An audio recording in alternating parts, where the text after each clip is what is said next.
reconciliação de Onésimo com Deus, e com Filemon através de Paulo. Filemon capítulo 1 versículos do 1 ao 25, Paulo, prisioneiro por pregar o Evangelho de Jesus Cristo, e o irmão Timóteo dirigimos esta carta a Filemon, nosso muito querido colaborador no serviço de Deus, assim como a Ápia, nossa irmã na fé em Deus, e a Arquipo, nosso companheiro na luta, assim como a igreja, que se reúne na sua casa. A vocês, graça e paz da parte de Deus nosso Pai, e do Senhor Jesus Cristo. Sempre dou graças a meu Deus, lembrando-me de você nas minhas orações, porque ouço falar da sua fé no Senhor Jesus, e do seu amor por todos os santos. Oro para que a comunhão que procede da sua fé, seja eficaz no pleno conhecimento de todo o bem que temos em Cristo. Seu amor me tem dado grande alegria e consolação, porque você, irmão, tem reanimado o coração dos santos. Por isso, mesmo tendo em Cristo plena liberdade, para mandar que você cumpra o seu dever, prefiro fazer um apelo com base no amor. Eu, Paulo, já velho, e agora também prisioneiro de Cristo Jesus, apelo em favor de meu filho Onésimo, que gerei enquanto estava preso. Ele antes lhe era inútil, mas agora é útil, tanto para você quanto para mim. Mando de volta a você, como se fosse o meu próprio coração. Gostaria de mantê-lo comigo, para que me ajudasse em seu lugar enquanto estou preso por causa do Evangelho. Mas não quis fazer nada sem a sua permissão, para que qualquer favor que você fizer, seja espontâneo, e não forçado. Talvez ele tenha sido separado de você por algum tempo, para que você o tivesse de volta para sempre, não mais como escravo, mas, acima de escravo, como irmão amado. Para mim ele é um irmão muito amado, e ainda mais para você, tanto como pessoa quanto como cristão. Assim, se você me considera companheiro na fé, receba-o como se estivesse recebendo a mim. Se ele o prejudicou em algo, ou lhe deve alguma coisa, ponha na minha conta. Eu, Paulo, escrevo de próprio punho. Eu pagarei, para não dizer que você me deve a sua própria pessoa. Sim, irmão, eu gostaria de receber de você algum benefício por estarmos no Senhor. Reanime o meu coração em Cristo. Escrevo-lhe certo de que você me obedecerá, sabendo que fará ainda mais do que peço. Naquela época, o povo judeu estava sob o domínio do Império Romano, um povo gentílico. O principal traço da religião em Roma era o politeísmo, isto é, a crença em diversos deuses e deusas. O Império Romano se expandiu conquistando territórios, exploração de recursos materiais e humanos, foi incorporando diferentes povos, de diferentes culturas. Roma antiga, os escravos eram conquistados em guerras, os prisioneiros de guerra, ou ainda através de dívidas. As conquistas de novos territórios resultavam na escravização dos povos que habitavam esses locais. A escravidão fazia parte da realidade daquele tempo. Um escravo era um bem que era possuído, escravos eram propriedade de seus donos, uma criança nascida de escrava tornava-se também escrava. Um registro mais antigo na Bíblia de escravidão por dívida, os filhos da viúva, que seriam levados como escravos como pagamento de dívidas, está em 2 Reis capítulo 4 versículo 1, certo dia, a mulher de um dos discípulos dos profetas foi falar a Eliseu. Teu servo, meu marido, morreu, e tu sabes que ele temia o Senhor. Mas agora veio um credor que está querendo levar meus 2 filhos como escravos. Nesse contexto bíblico, destacam-se as epístolas paulinas. Uma carta a respeito de um escravo chamado Onésimo. Paulo escreveu a Filemon, para tratar do assunto do escravo fugitivo. Paulo, apóstolo dos gentios, era missionário, evangelizava vários lugares diferentes do Império Romano, culturas diferentes, pessoas que seguiam suas próprias ideias, pensamentos. É mais difícil pregar o evangelho para os gentios, assimilar algo diferente do se acredita, a não aceitação, a resistência. Desaprender e reaprender, desconstruir para construir, mudar pensamentos, costumes, hábitos, conceitos, teorias, filosofias. Paulo foi preso por pregar o evangelho, não uma única vez, mas várias vezes. Paulo estava mais uma vez preso, encarcerado, mas continuava evangelizando. As cadeias, prisões de Paulo libertou muitos presos do pecado.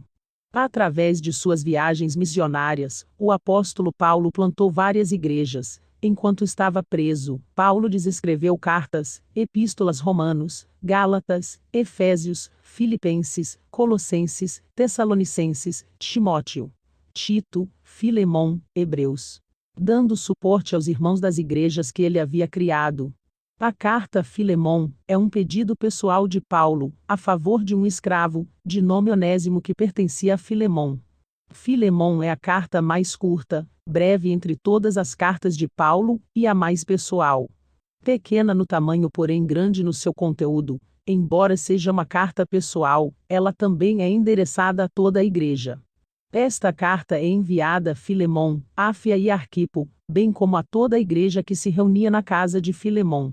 Paulo, enquanto estava preso, conhece Onésimo.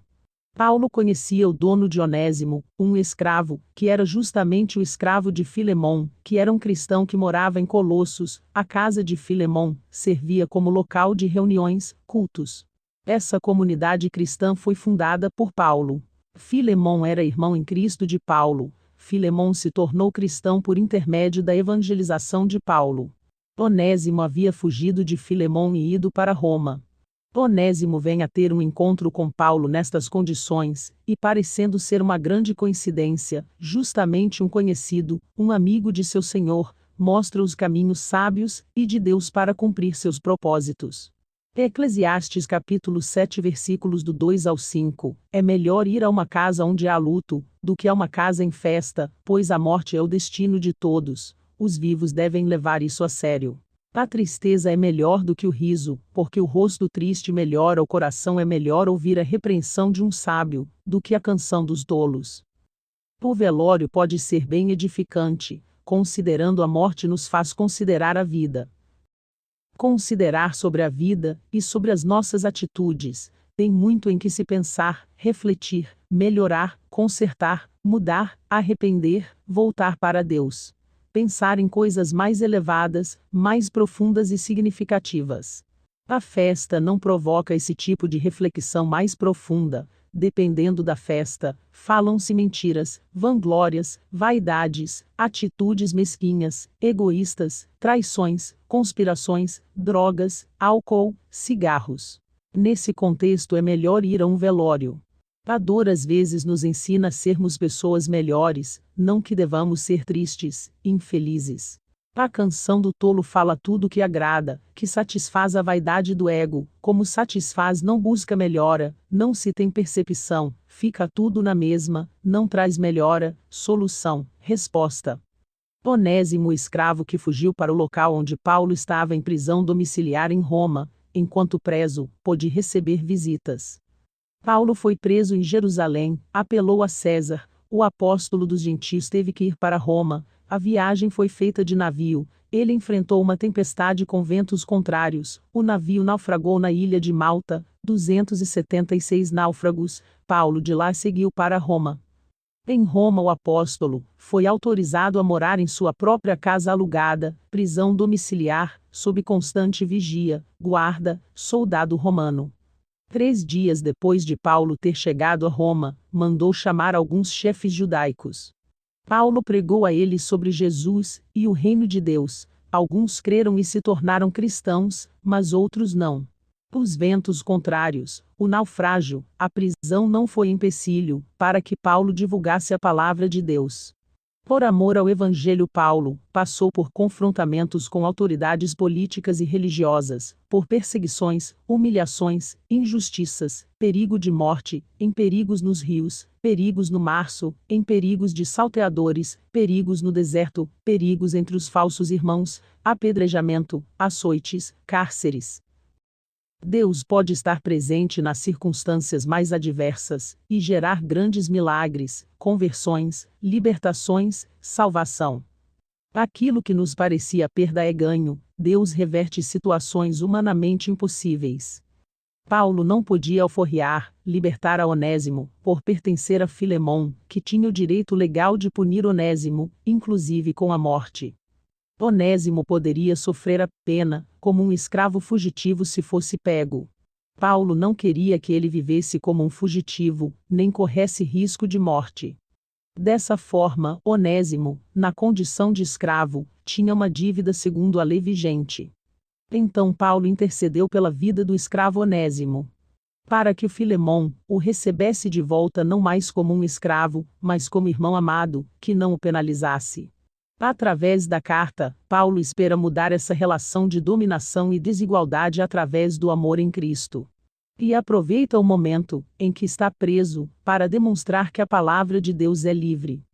Pois foi a fuga de Onésimo que proporcionou o encontro com o apóstolo e a consequente conversão.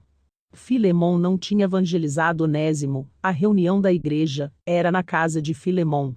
Não mais escravo do pecado, mas salvo liberto, seria mais útil vivo do que morto. A condenação traz morte, mas a graça traz vida. Onésimo foi condenado pela lei, mas salvo pela graça. Paulo, o apóstolo dos gentios, evangelizou Onésimo enquanto estava preso. Em suas conversas com Onésimo, provavelmente ele relatou sua situação de escravo fugitivo, e quem era o seu senhor, que era Filemon, um homem provavelmente rico, pois era dono, senhor de escravo da cidade de Colossos, na Ásia Menor. Sua casa era suficientemente grande para servir de local de reuniões para a congregação ali. Filemon se converteu por intermédio de Paulo, e Onésimo também. Orou a favor dele, pregou, enquanto estava preso, filho espiritual, gerado através do Espírito Santo. Somos gerados novamente da semente incorruptível, Jesus, nascemos de novo espiritualmente, somos adotados como filhos de Deus através de Jesus, do Espírito Santo, e da Palavra. Filemon é desafiado a mostrar perdão, liberar perdão, assim como que ele recebeu através da graça e amor de Jesus. Mateus capítulo 18 versículos do 23 ao 35. Por isso o reino dos céus é semelhante a um rei, que resolveu ajustar contas com os seus servos. E passando a fazê-lo, trouxeram-lhe um que devia 10.000 talentos. Não tendo ele, porém, com que pagar, ordenou seu senhor que fosse vendido ele, a mulher, os filhos e tudo quanto possuía, e que a dívida fosse paga. Então o servo, prostrando-se reverente, rogou: sê paciente comigo e tudo te pagarei. E o senhor daquele servo, compadecendo-se, mandou embora, e perdoou-lhe a dívida. Saindo, porém, aquele servo encontrou um dos seus conservos, que lhe devia 100 denários, e, agarrando-o, o sufocava, dizendo: paga-me o que me deves. Então o seu conservo, caindo-lhe aos pés, lhe implorava: sê paciente comigo e te pagarei. Ele, entretanto, não quis, antes, indo-se, o lançou na prisão, até que saudasse a dívida. Vendo seus companheiros o que havia se passado, entristeceram-se muito, e foram relatar ao seu senhor tudo o que acontecera. Então seu senhor, chamando, lhe disse: servo malvado, perdoei-te aquela dívida toda, porque me suplicaste. Não devias tu, igualmente, compadecer-te do teu conservo, como também eu me compadeci de ti? E, indignando-se, o seu senhor o entregou aos verdugos, até que pagasse toda a dívida. Assim também o meu Pai Celeste vos fará, se do íntimo não perdoardes cada um a seu irmão. Mateus capítulo 6 versículo 14 e 15. Porque se perdoardes aos homens as suas ofensas, também vosso Pai Celeste vos perdoará. Se, porém, não perdoardes aos homens as suas ofensas, tampouco vosso Pai vos perdoará as vossas ofensas. Lucas capítulo 6 versículo 32. Se amardes aos que vos amam, que mérito há nisso? Também os pecadores amam aos que os amam. Mateus capítulo 5 versículo 44. Eu, porém, vos digo: amai os vossos inimigos e orai pelos que vos perseguem. O laço do passarinheiro é uma armadilha para capturar pássaros, para prender, para manter preso, ou ainda para matar. Quem já fez armadilha para animais sabe que é necessário de uma ou duas coisas para obter sucesso. Ela deve estar bem escondida, na esperança de que o animal tropeçará nela, e deve haver uma isca, para atrair o animal para dentro dessa armadilha. Uma metáfora para armar ciladas, armadilhas para pessoas. Provérbios 18 versículo 19, irmão ofendido resiste mais que uma fortaleza, suas contendas são ferrolhos de um castelo. Laços do diabo, tendo sido feitos cativos por ele, o inimigo das nossas almas, está sempre montando uma armadilha no caminho de alguém, uma de suas iscas ofensa, falta de perdão. Ela fica na armadilha, presos na armadilha, gera dor, feridas, raiva, ressentimento, amargura, ódio, insultos, ataques, falta de perdão, aprisiona inúmeras pessoas. João capítulo 13 versículo 35, nisto conhecerão todos que sois meus discípulos, se tiverdes amor uns aos outros. Gálatas capítulo 6 versículo 9, e não nos cansemos de fazer o bem, pois no tempo próprio colheremos, se não desanimarmos. Paulo viu Estevão morrendo, sendo apedrejado, e mesmo assim Estevão não negou a Jesus. Paulo não se transformou. Mas quando Jesus teve um encontro pessoal com Paulo, ele foi transformado. Ele deve ter contado seu testemunho para Onésimo. Paulo tinha muitos relatos para contar, provavelmente também contou o motivo dele estar preso. Através de conversas, Onésimo passou a crer em Cristo como Senhor e Salvador. Paulo intercede pelo escravo. Paulo queria que Filemon recebesse o seu escravo e o perdoasse. O caminho para a reconciliação. Onésimo, se porventura tivesse contraído dívida, pois um escravo fugitivo estava em falta, por isso considerado inútil, ele comprou o escravo que era considerado uma mercadoria, mas o escravo fugiu, o que ele pagou por ele foi perdido. Se essa dívida impedisse Onésimo de alcançar a liberdade em relação a Filemon, Paulo disse que pagaria essa dívida no lugar de Onésimo, para que nada impedisse sua liberdade. Onésimo, o escravo, simboliza dívida, pois foi comprado, por um determinado preço. Para este receber Onésimo como irmão, deveria renunciar o seu domínio sobre o escravo, desfazendo-se qualquer relação que os uniam como senhor-escravo. Não existiria mais relação de subordinação, mas igualdade e fraternidade. Lucas capítulo 22 versículos 24 ao 27, e houve também entre eles contenda, sobre qual deles parecia ser o maior. E ele lhes disse: os reis dos gentios dominam sobre eles, e os que têm autoridade sobre eles são chamados benfeitores. Mas não sereis vós assim, antes o maior entre vós seja como o menor, e quem governa como quem serve. Direcionado pelo Espírito Santo, tendo como exemplo Jesus, para resolver um problema de seus dias, para que ficasse como um exemplo e referência para os nossos dias. Jesus veio pessoalmente ensinar a palavra, o caminho de volta ao Pai, através da sua morte e ressurreição pode nos libertar da escravidão do pecado, pagou um preço alto, pagou as nossas dívidas, intercede pelo escravo do pecado que se arrepende. Jesus é o nosso intercessor, libertador, salvador, livres da condenação da lei, ficamos livres das nossas culpas, e podemos nos apresentar a Deus através do seu nome. Nós somos reconciliados com Deus através de Cristo. Romanos capítulo 6 versículo 23, porque o salário do pecado é a morte, mas o dom gratuito de Deus é a vida eterna, por Cristo Jesus nosso Senhor. Carta aos Colossenses, pessoas que viviam em Colossos, de onde Onésimo havia fugido. Voltando para sua cidade, tinha a missão de, junto com Tíquico, informar os cristãos colossenses acerca da situação de Paulo.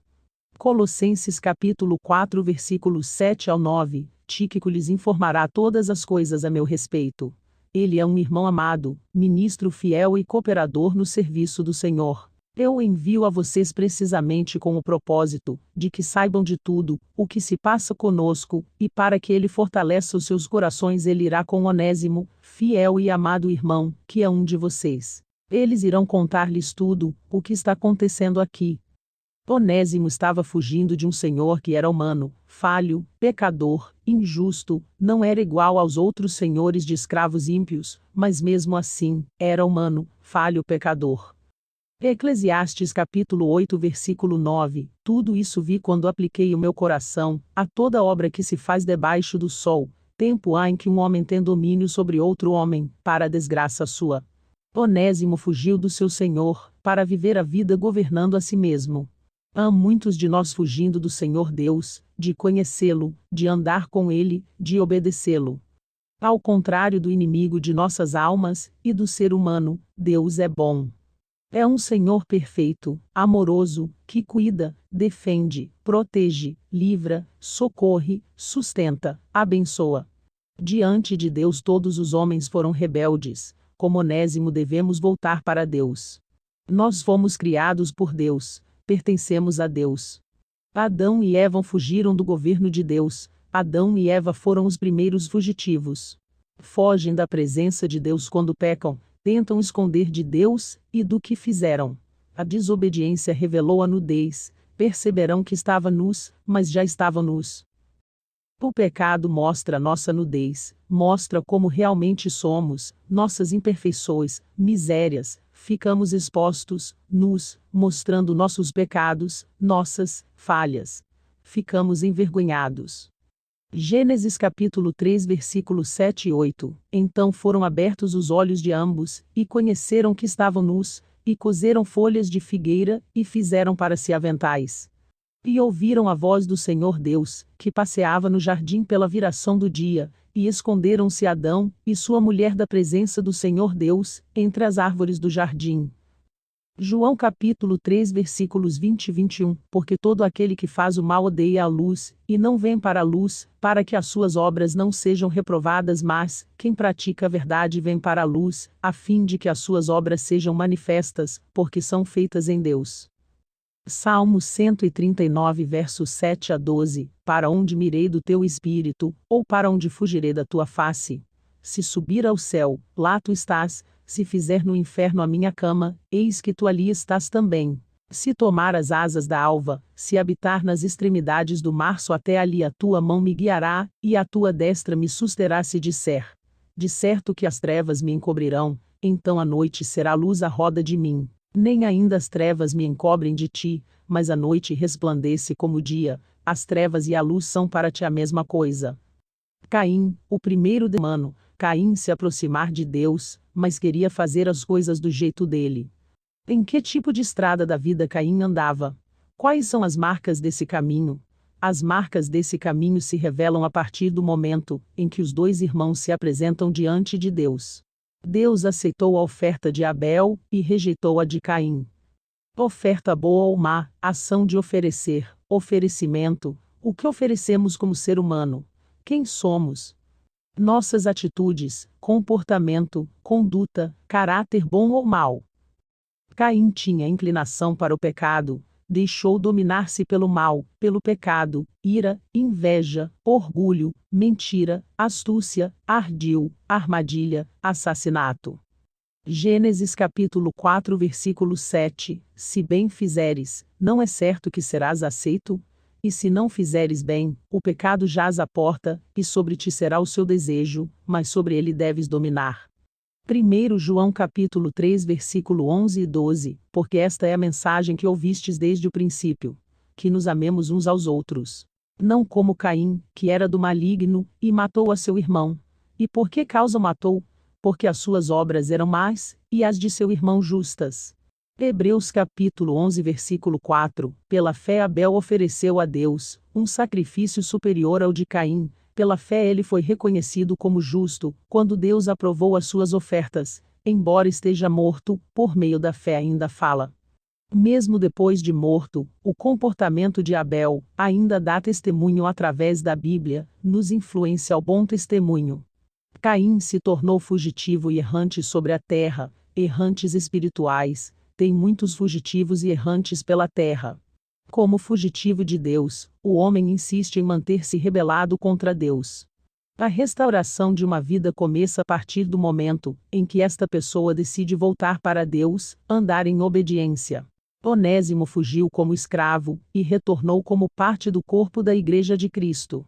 A razão de Jesus ter vindo ao mundo foi para nos reconciliar com Deus, ter comunhão com Deus. Glórias a Deus. Aleluias.